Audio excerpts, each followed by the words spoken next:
Cross live to Kogi State, where Arise correspondent Mary Chinda is on standby to give us updates on governorship elections in Kogi State. Good to see you, Mary. Mary, I'd just like to ask, the result was declared yesterday in Kogi, but on Saturday, INEC released a statement saying it's going to suspend in some local government areas where the results were written on the sheet before the elections happened in the first place. Now, INEC is saying that those results, the number of voters in those areas were not enough to be able to have any effect on the election. What's really going on in Kogi, Mary? Good morning, Rufai. Nice to see you and the team this morning.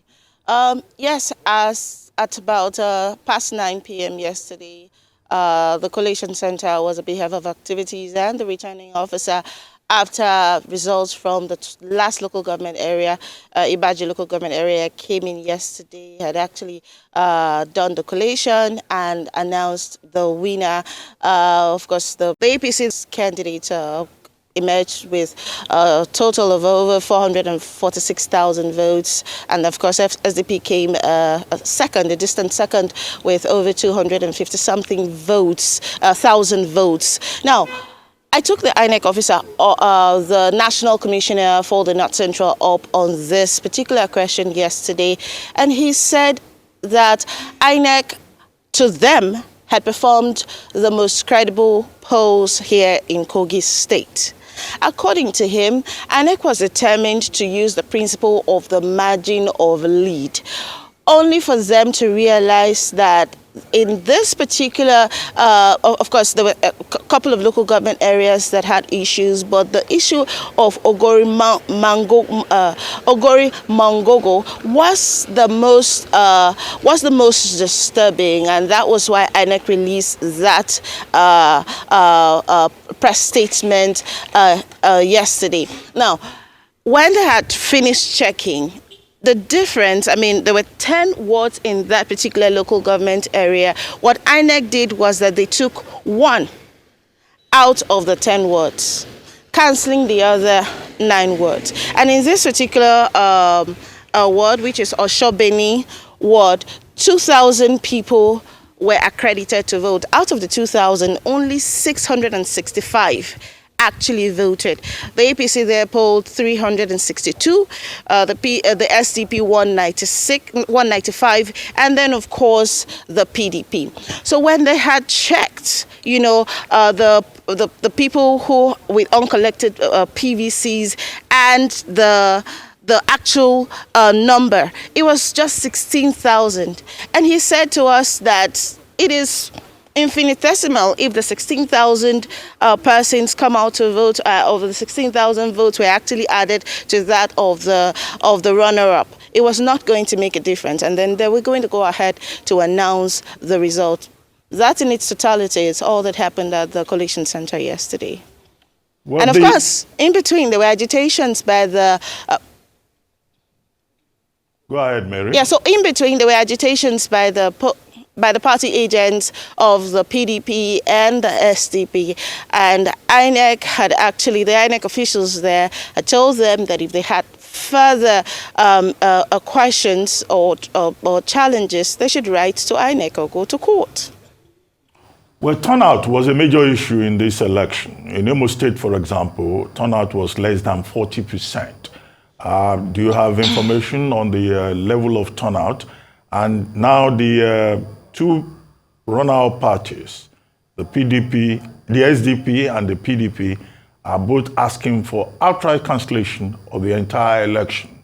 What is the mood of the people in response to that? Or there is a sense of, a fair process that had been conducted among the people?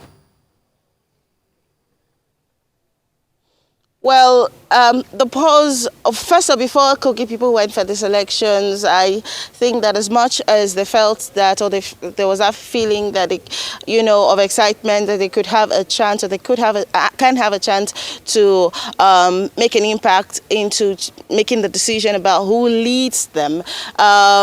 There was also this fear about security. And in most of the local government areas I visited in one of the senatorial districts, you would find that, maybe out of 800 and something who are expected to come and vote, you probably are having just 200 or maybe 250 people coming out to vote. And it was not just there alone. In some places, there are three senatorial districts, and the turnout was actually low. And then you begin to wonder if INEC is actually doing a good job of voter sensitization, trying to ensure that people actually get really interested beyond their fear in participating in the electoral process. Yes, your concern about voter apathy is very valid. The people of Kogi State actually had a challenge or another, in coming out to actually vote in this election.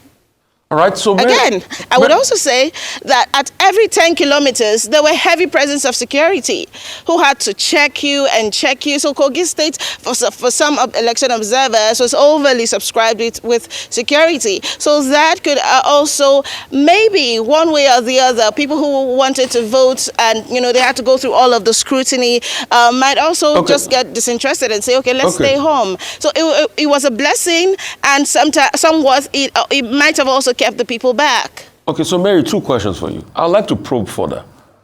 Did you ever, or maybe when you get a chance to still talk to INEC today, can you help me ask, why was only one word considered out of the 9 initially announced by INEC to be suspended, secondly? And secondly, how did people from a certain political party get the INEC result sheets that they wrote results on before the election started? Because that's a question we are not all asking. We can't just all go mad in this country. How did they get the result sheet? These are supposed to be materials that are sensitive materials protected by INEC.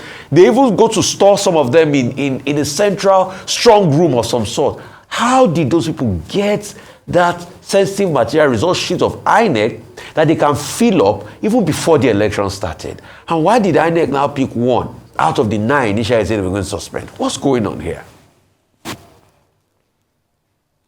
Well, INEC had actually positioned itself in the course of this election as an electoral umpire of worth that was not going to in any way soil its hand and was going to deliver this election in all of its integrity. Now, what you're asking calls for a lot of concern. So far, INEC has not been able to really give us answers. The best that they could do yesterday, the Collation Center, the returning officer, the REC, the National Commissioner for the North Central, was to make the kind of decision that they made yesterday, which was, we're going to, since INEC headquarters in Abuja has actually talked about following through with the principle of the margin of win, and that's what we're also looking at. That is what we're going to do. At some point in that collation center yesterday, while the party agents from other parties were making their complaint, it almost seemed as though there is a difference between this INEC at the collation center and that INEC headquartered in Abuja. So yes, we really need to probe further into why did you choose to just take one out of the others, and wouldn't you have thought about fresh elections in those areas to at least boost the confidence of the people in the electoral umpire? Further questions needs to be asked, and then we're hoping that INEC probably would be able to give us a couple of these answers in the coming hours. Well, in the various local governments that you said you visited, did you see any clear evidence of vote buying? Because you were told that, there was a lot of vote buying. Oh, no. I visited the Kogi West area of the state. And in most of those areas, there was a heavy presence of not just, the police, but we had men of the Nigerian army. We had operatives of the EFCC and DSS. So I think that also sends, a warning signal to politicians who may have still been interested in vote buying in that area, I mean Kogi West area of the state. But were there other issues of vote buying, and people being caught with large amounts of naira notes to induce voters across the state? Oh yes, there were. But in Kogi West, where I visited a couple of local government areas across that state, and by the way, 7 local government areas make up Kogi West, we did not record such issues while we were there. And of course, we spent hours and hours on end there. Okay, I'd also like to ask, what happened at the polling unit of Mr. Dino Melaye? Just give us a pictorial scene of what happened at the polling unit of Mr. Dino Melaye. Okay, so when you say what happened, is there a particular area you want me to talk about, or just talk about it? Yeah, the process in general, and him rejecting to come out, and all of that happened. Just tell us about that. All right. Well, the polling unit of the PDP governorship candidate went on, voting there went on usually and naturally. INEC had actually outdid itself, coming out early, true to its word. I mean, sensitive and non-sensitive materials arrived between 7 and then to 8. And then as at 8:30, people had actually started coming out to vote. However, I had asked the INEC officials, because things seem to be a little slow there, and I'd asked the INEC official what turnout was like, and then of course we were told that it was quite slow. So it was a slow day, but the people came out and then they voted. And of course, the PDP governorship candidate, Senator Dino Melaye, had actually won his polling unit, defeating the APC and, of course, the SDP there. Well, thank you very much, Mary Chinda.